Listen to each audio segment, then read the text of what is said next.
Hola, Dios te bendiga.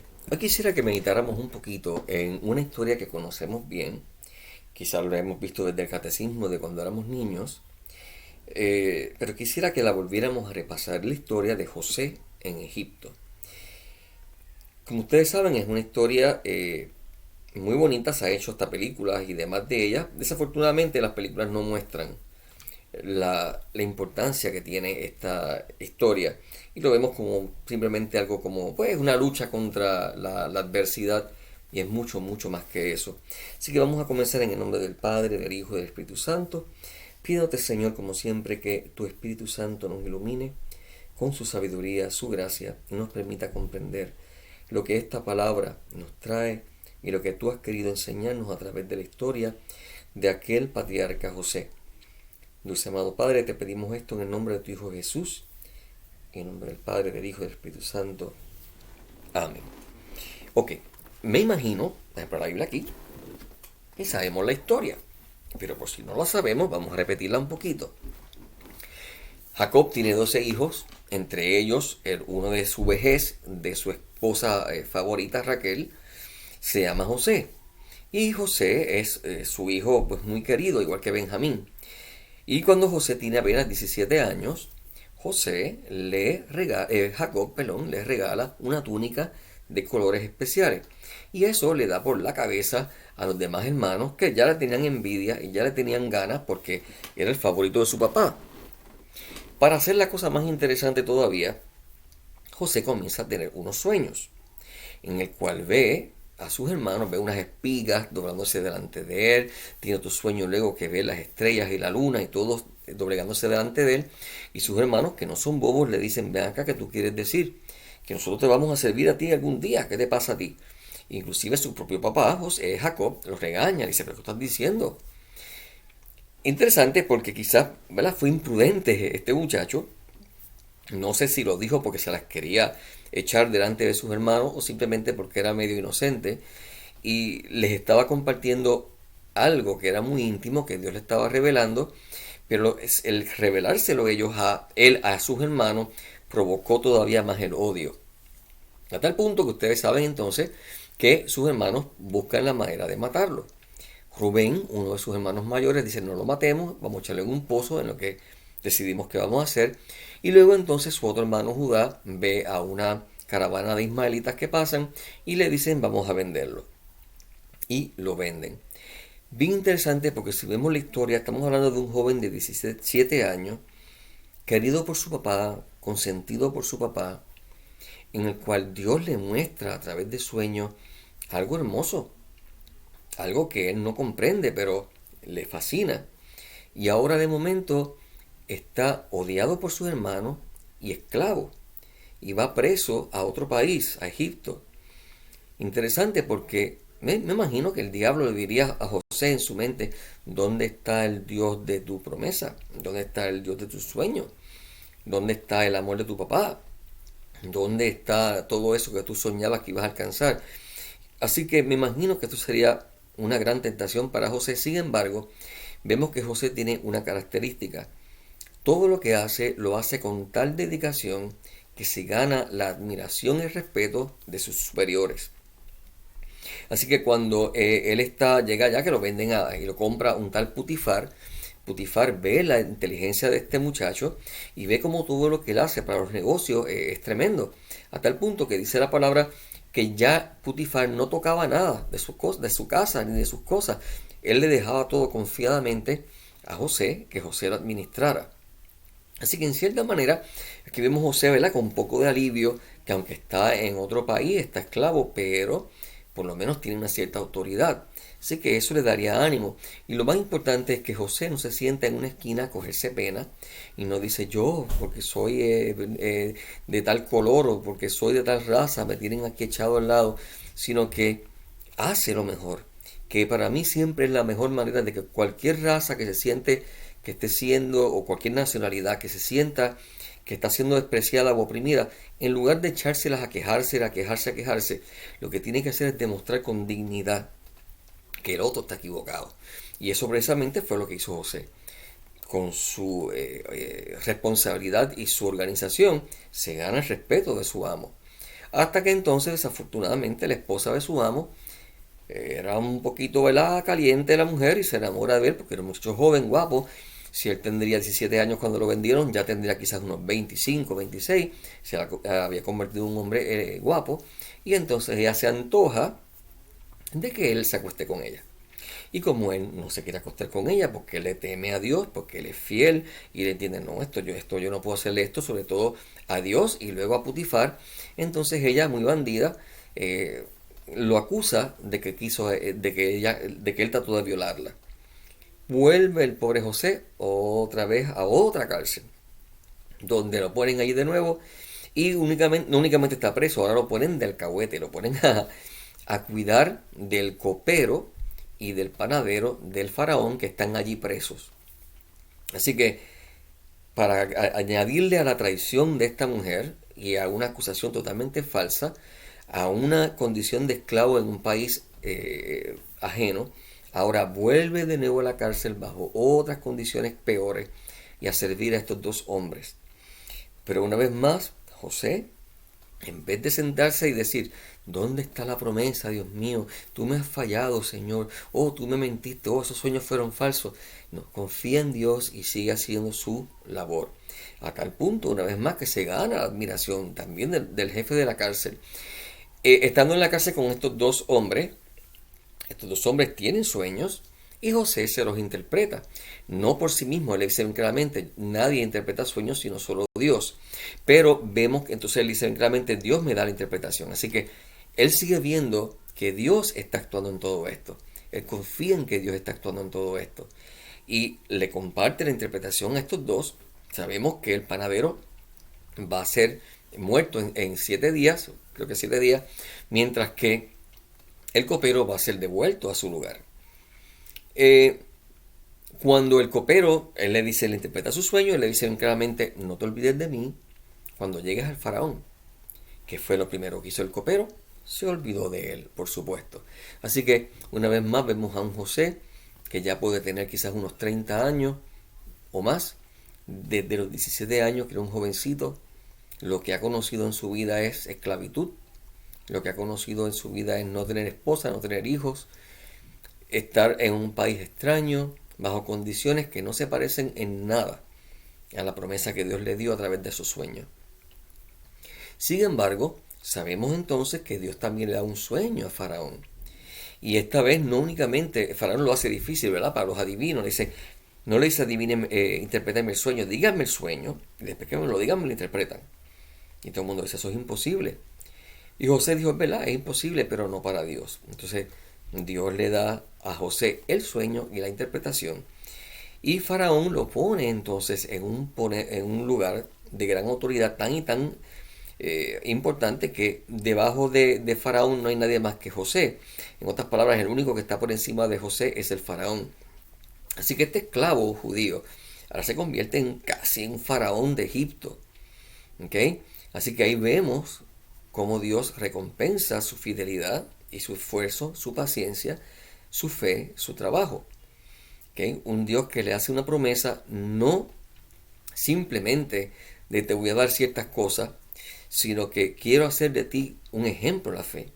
Quiero hacer de ti una imagen de mi Hijo Jesús. Quiero convertirte en uno de los grandes patriarcas del Antiguo Testamento. La historia sabemos que no termina ahí. Entonces viene 7 años de gran abundancia.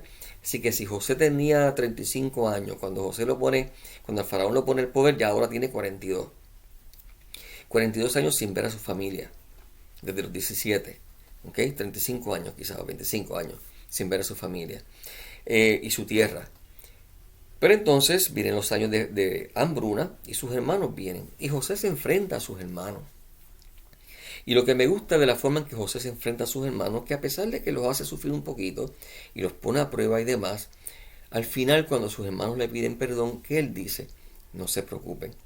Dios me mandó delante de ustedes a Egipto para que nuestra raza, nuestra familia sobreviviera.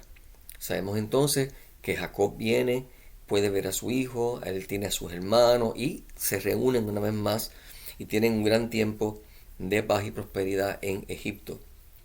Pero lo importante es, vemos un José paciente, perseverante en medio de la prueba, que no se sienta a cogerse pena, que demuestra con su actitud, la dignidad que él sabe que tiene. Vemos un José que sabe que la promesa de Dios se cumple a pesar de lo que sea. Nosotros podríamos pensar, el diablo le tiró pues con los hermanos odiándolo, con aquella mujer antojándose de estar con él, con el copero olvidándose de él, con todo lo que le encontró, y sin embargo la promesa de Dios no cambia. Cuando Dios da profecía, Dios da dos tipos de profecía, las condicionales y las no condicionales. Condicionales son como por ejemplo Jonás, cuando le dice, si el pueblo no se arrepiente, yo voy a destruir a Nínive. Y él, bien claro, si no ocurre esto, ocurrirá esto otro. Son condicionales. Y están las que no son condicionales, como el plan de salvación, como el que Cristo volverá, como el que Cristo triunfará. Eso no hay forma de que se despinte. No hay forma de que el diablo pueda evitar eso de ninguna manera. No importa todo lo que haga, no podrá. Y es bien importante que lo entendamos porque Dios es fiel. Y el diablo y los suyos, por más que traten y pataleen, muchas veces lo que sirven es de instrumento, porque Dios en su sabiduría, que todo lo ve y lo previene, sabe, dice, mi plan no falla. El diablo necesita muchas alternativas y por eso él busca muchas maneras de lograr sus cosas. Dios no necesita eso. Dios solamente usa una. El plan de Dios desde la eternidad revelado, empezando desde los profetas, luego en Jesucristo, culminado en Jesucristo, y luego entendido por la iglesia, ese plan no hay quien lo despinte. Así que cuando vemos la victoria del mal, cuando vemos que las cosas están aparentemente malas, no nos podemos desanimar. Tenemos que entender, Dios sabía que esto iba a pasar. Y sin embargo Él prometió victoria. Su victoria viene. La iglesia tiene que pasar por la cruz, porque la iglesia es el cuerpo místico de Cristo. Cristo murió y luego resucitó. Y el catecismo nos lo dice. La iglesia tendrá que pasar por una gran prueba final. Ha pasado por muchas pruebas durante los siglos, pero pasará por una gran prueba final, al final de los tiempos, donde el hombre se pondrá a sí mismo en el lugar de Dios, lo cual significa que donde el hombre dice, yo soy el que decide, yo cambio la ley moral, yo le arranco las páginas a la Biblia si es necesario, para que la Biblia diga lo que yo quiero que diga, y para que la Biblia sea bienvenida mientras diga lo que yo quiero que diga. Y si no dice lo que yo quiero que diga, la votamos. ¿Ok?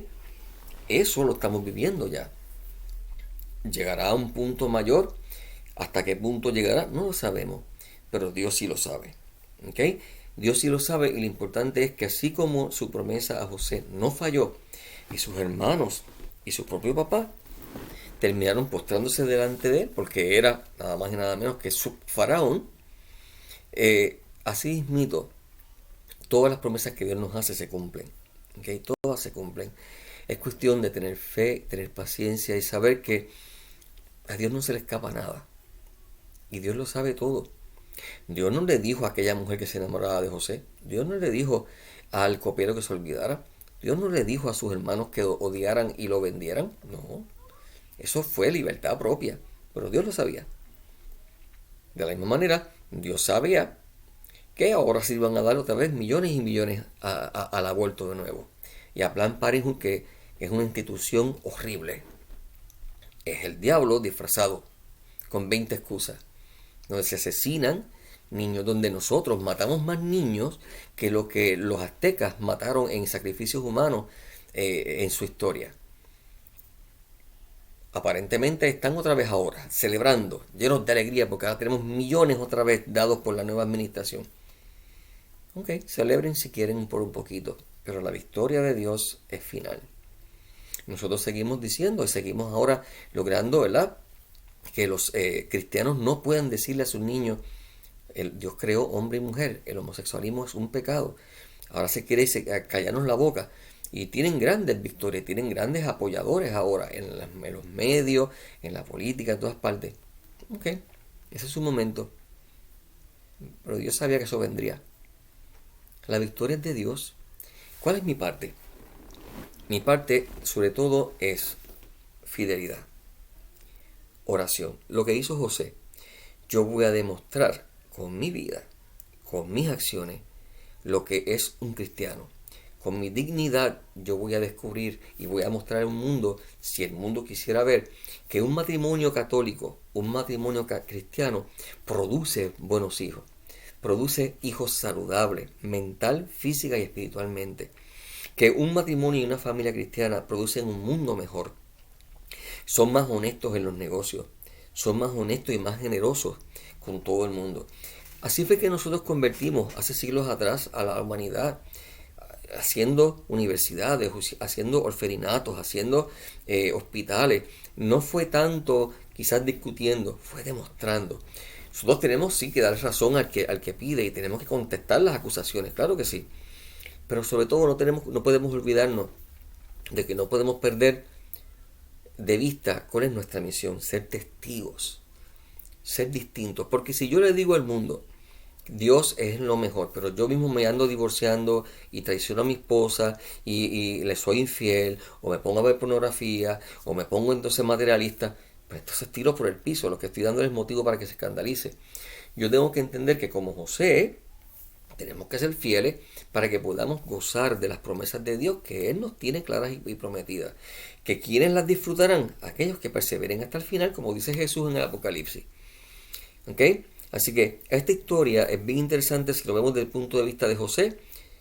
No importa cuánto tarde, yo voy a hacer mi parte, yo voy a vivir con dignidad, yo voy a seguir fiel a mi Dios y voy a ver la recompensa. Si vemos la historia desde el punto de vista de Dios, no importa lo que el hombre brinque y salte, mi palabra es eterna y se cumplirá. Si vemos la misma historia desde el punto de vista de los hermanos, odiamos a nuestro hermano porque era favorito de Dios y ahora tenemos que humildemente reconocer que sin él nos moriríamos de hambre. Y que Dios pues lo escogió y como Dios lo escogió a él tenemos que ser humildes, tenemos que pedir perdón y decir ok, si Dios te quiso dar ese lugar, pues así sea. Y es importante porque vivimos en un mundo hambriento de poder, donde cada día más se piensa, ¿verdad?, el sacerdocio, el obispado y todo esto como posiciones de poder. Y mucha gente lo aspira no para el servicio, no para el amor, no para la expansión del evangelio, sino para tener títulos y para creer que yo puedo mandar y hacer lo que me da la gana sobre la vida de los demás. Donde, como dijimos antes, tenemos una sociedad hambrienta de poder que le quiere hacer la cama y la sociedad al anticristo. Esto del Gran Reset, que no es otra cosa que comunismo, en donde el gobierno es dueño de todo, tú no tienes nada y el gobierno te administra, que es el comunismo, lo mismo que siempre ha sido en países comunistas y socialistas.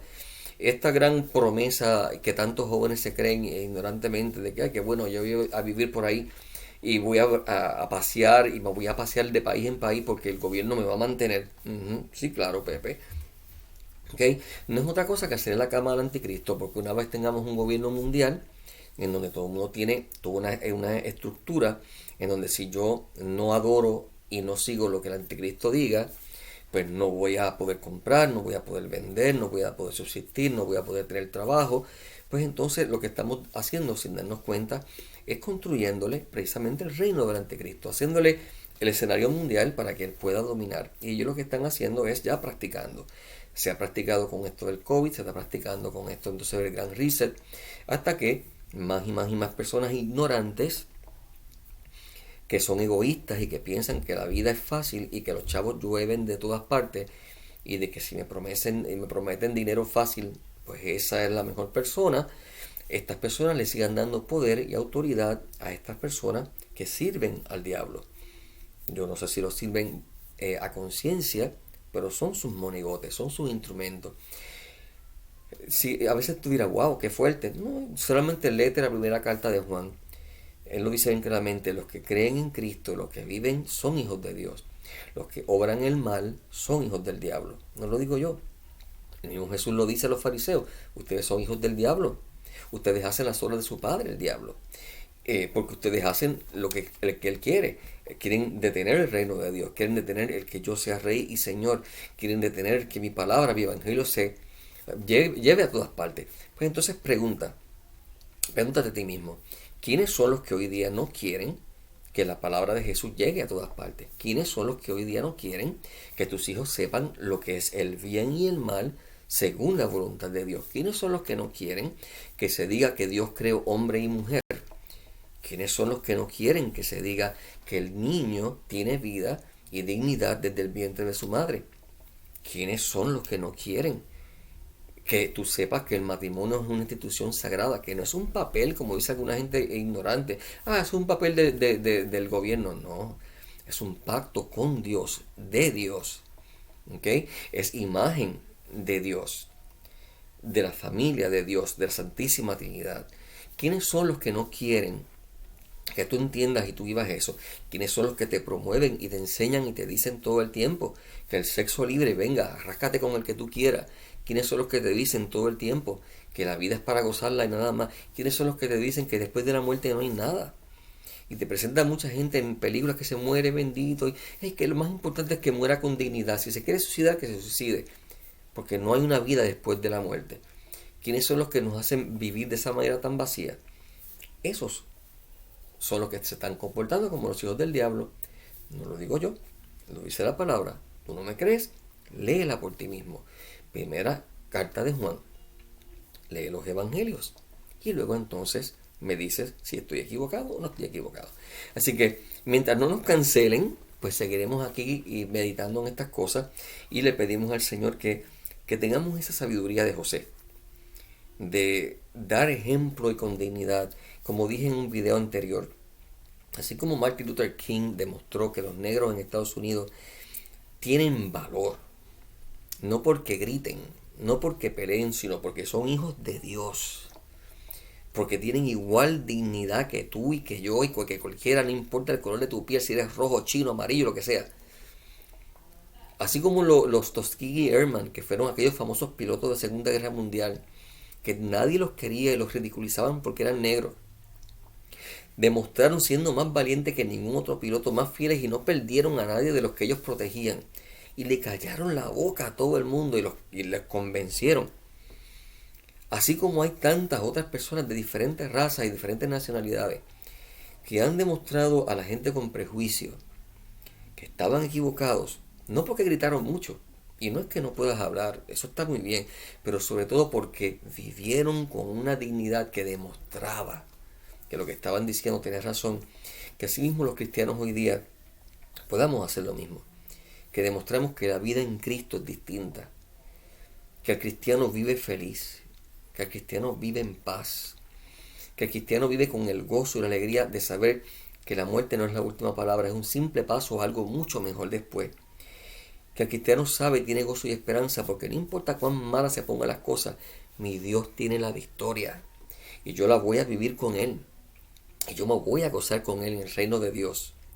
Y yo voy a estar de nuevo aquí en la tierra cuando Dios haga nueva creación, tierra nueva y cielo nuevo. Y nos gozaremos con Él. Y habrá un día en que el diablo ya no podrá fastidiarnos nunca más. Esa debe ser la misión del cristiano. Como José, ser testigo ante un mundo que no cree, y sobre todo ser testigo con dignidad de que el cristiano y el cristianismo no está obsoleto, de que nuestro Dios sabe lo que dice y lo que dice es verdad. Que Dios te bendiga.